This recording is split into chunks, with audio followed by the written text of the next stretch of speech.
নয়, ফুটবল শুধুমাত্র physically game নয়, মেন্টালি গেম হবে, একবার সুযোগটা পেয়ে যাচ্ছে। প্রাথমিক বিদ্যালয় গোল্ড কাপ ফুটবল টুর্নামেন্টে যশোরের বাঘারপাড়ায় উপজেলা পর্যায়ে বালিকা গ্রুপে টানা তৃতীয়বারের মতো চ্যাম্পিয়ন হওয়ার গৌরব অর্জন করেছে মেহেরপুর সরকারি প্রাথমিক বিদ্যালয়। ফাইনাল খেলায় তারা ৩-০ গোলের ব্যবধানে আন্দুলবাড়িয়া সরকারি প্রাথমিক বিদ্যালয়কে পরাজিত করে এই শিরোপা নিশ্চিত করে। পাইকপাড়া মডেল সরকারি প্রাথমিক বিদ্যালয় মাঠে অনুষ্ঠিত এ ফাইনালে ছিল উৎসব মুখর পরিবেশ। একই মাঠে বালক গ্রুপের ফাইনালেও উত্তেজনাপূর্ণ ম্যাচ অনুষ্ঠিত হয়।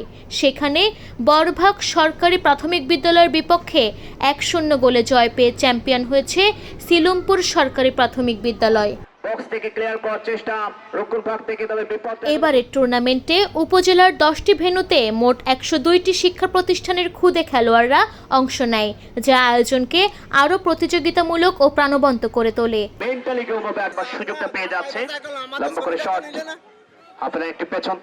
ফাইনাল খেলা শেষে আয়োজিত পুরস্কার বিতরণী অনুষ্ঠানে প্রধান অতিথি হিসেবে উপস্থিত থেকে বিজয়ীদের হাতে ট্রফি তুলে দেন সংসদ সদস্য অধ্যাপক গোলাম রসুল।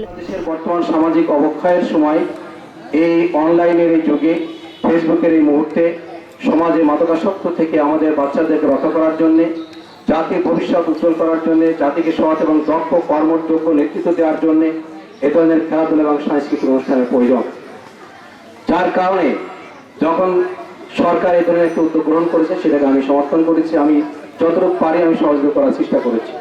তো আমার কাছে একটু দুঃখজনক ঘটনা যে ফাইনাল খেলা যেটা শুরু হচ্ছে, সেই ফাইনাল সেখানে কিন্তু বাঘারপাড়া উপজেলা আর অভয়নগর উপজেলা মুখোমুখি হয়ে যাচ্ছে। এটা আমার জন্য একটা দুঃখ, কারণ অভয়নগর উপজেলার ফাইনাল খেলায় কিন্তু আমি সেখানে ছিলাম, সেখানে পুরস্কার বিতরণ করে আসছি। অত্যন্ত দক্ষ এবং ভালো খেলোয়াড় সেখানে আছে, তারা ভালো খেলে। আবার আমাদের এখানে এরাও ভালো খেলছে, কিন্তু দেখা গেল যে দুই দল, এক দল তো হেরে যাবে, ফাইনালে তারা যেতে পারবে না। অন্য উপজেলার সাথে খেলা হলে হয়তো দুইটা দলে টিকে থাকতে পারতো। বাঘারপাড়া উপজেলা নির্বাহী অফিসার ভূপালী সরকারের সভাপতিত্বে অনুষ্ঠানে আরও উপস্থিত ছিলেন জামায়াতে ইসলামের সাবেক উপজেলা আমির মাস্টার নাসির হায়দার, উপজেলা প্রাথমিক শিক্ষা officer Mushfiqur Rahman, URC instructor Naznin Nahar, সহকারী শিক্ষা অফিসার জাহিদুল ইসলাম, উপজেলা যুব জামায়াতের সভাপতি মতিউর রহমান সহ স্থানীয় গণ্যমান্য ব্যক্তিবর্গ ও শিক্ষা সংশ্লিষ্ট কর্মকর্তারা। বাঘারপাড়া থেকে শহীদুল ইসলামের পাঠানো তথ্য ও ছবিতে ডেস্ক রিপোর্ট, দৈনিক কল্যাণ।